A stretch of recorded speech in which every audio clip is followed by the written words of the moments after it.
O governo e a sua DR. Começa agora, Brasília já. Bom dia, Rodolfo. Tudo bem, Alexandre? Bom dia, amigas, amigos.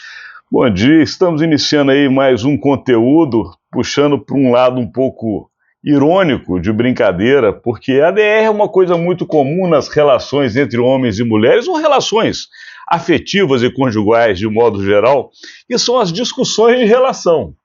E o governo está vivendo isso, mas com o centrão. Porque avança de um lado, recua de outro, a noiva não se sente satisfeita, o noivo tem que entregar um pouquinho mais, e essa relação vem seguindo durante todo este ano. E não seria diferente agora, ao final do ano, justamente quando o governo tem a necessidade de aprovar definitivamente a sua pauta econômica, né, Rodolfo? É isso aí, quer dizer, depois de uma semana aí tranquila aí com um feriado no meio, né, o governo retoma ali a pauta no Congresso e os problemas parece que retornam, né? Então você tem aí toda uma expectativa aí de avanço de matérias importantes da pauta econômica do governo, mas, de novo, com todos aqueles problemas e reclamações colocadas. O governo quer colocar para votar esse início de pauta hoje, pode ser que lá no Senado vote ali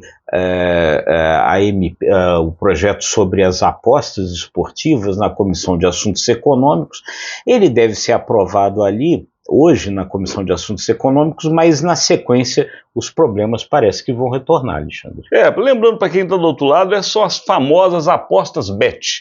É tudo que é bet, enfim. O governo espera arrecadar, eu acho que quase 1 bi, né? 700 milhões. Não é pouco dinheiro. Mas não é só isso não. Tem a história da reforma tributária, que já está na Câmara, mas não tem acordo. O Rodolfo também vai falar um pouco sobre isso.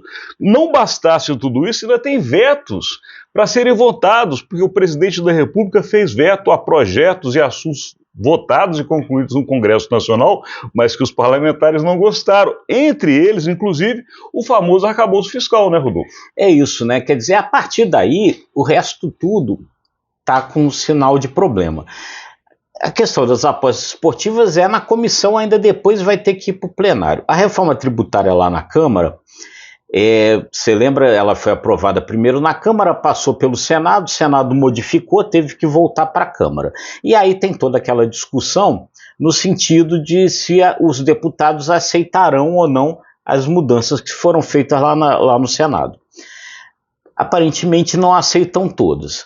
O presidente da Câmara, Arthur Lira, queria então fazer um fatiamento da reforma para promulgar somente aquilo que tivesse consenso. O Senado não aceita fazer assim. Então, gerou-se de novo um impasse. O presidente da Câmara, Arthur Lira, está falando na possibilidade de um novo adiamento da reforma tributária na Câmara para poder resolver essa questão. Então, a reforma, de certa forma, empacou ali na Câmara. E agora vamos explicar por que acontece tudo isso. Em Brasília, a gente pode brincar, o gato subiu no telhado. Ou podemos falar, criando dificuldades para vender facilidades. O fato é o mesmo jogo da política há muitos e muitos anos. O governo tem um interesse no Congresso. Os parlamentares têm um interesse de trajetória política, ou até de apadrinhamento. E aí, nesse momento, é hora do jogo do toma lá, dá cá, Rodolfo.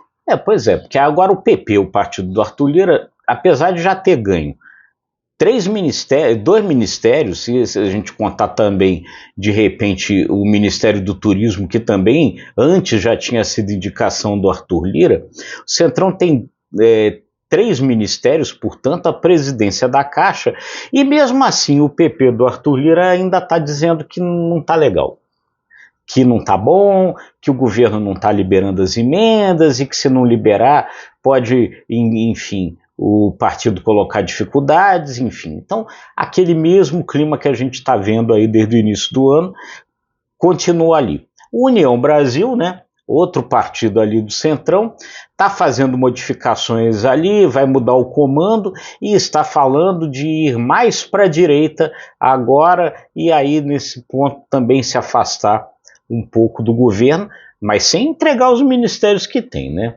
Enfim, então é isso, o governo dá, o governo cede, mas as dificuldades continuam. Então é nesse ambiente que a coisa volta, com uma mudança que é importante também a gente assinalar, Alexandre, porque se no começo do ano, se no começo dessa relação, o problema era maior na Câmara e menor no Senado, o Senado agora não está com um ambiente assim tão legal, né? O Senado começou também a apertar o jogo, a apertar o cerco, a cobrar mais, e com uma briga grande aí também que que preocupa o governo de certa forma, que é essa briga com o Supremo. O presidente do Senado, Rodrigo Pacheco, está falando de colocar em votação, talvez ainda hoje, aquela PEC que acaba com a possibilidade de ministros do Supremo darem decisões monocráticas, ou seja, de um ministro só tomar uma decisão.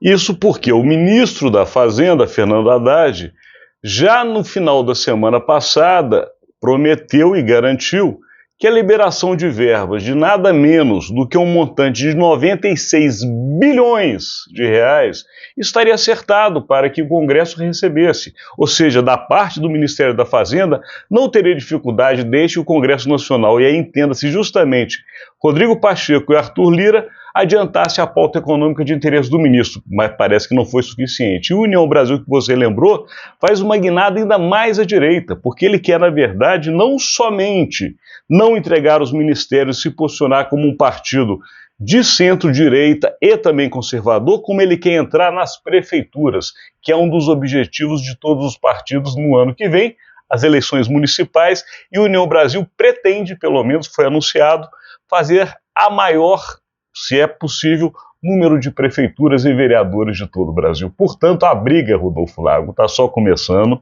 o toma lá da cá está só iniciando, e para um ano eleitoral a gente sabe que muita coisa ainda vai ser jogada. É isso, né? Agora, tem essas várias coisas aí anunciando e tem uma que está terminando, que é o ano, né? E o governo queria que essas pautas econômicas fossem aprovadas esse ano para dar uma boa sinalização para o ano que vem e terminar bem o primeiro ano do governo Lula. Mas essas dificuldades todas ainda estão postas. Bem-vindo ao mundo da política e do poder em Brasília. Aqui a gente encerra este conteúdo de hoje, agradecendo a sua audiência. É isso aí, gente. Se você gostou, curta, compartilhe, se inscreva nos nossos canais. Obrigado e até amanhã.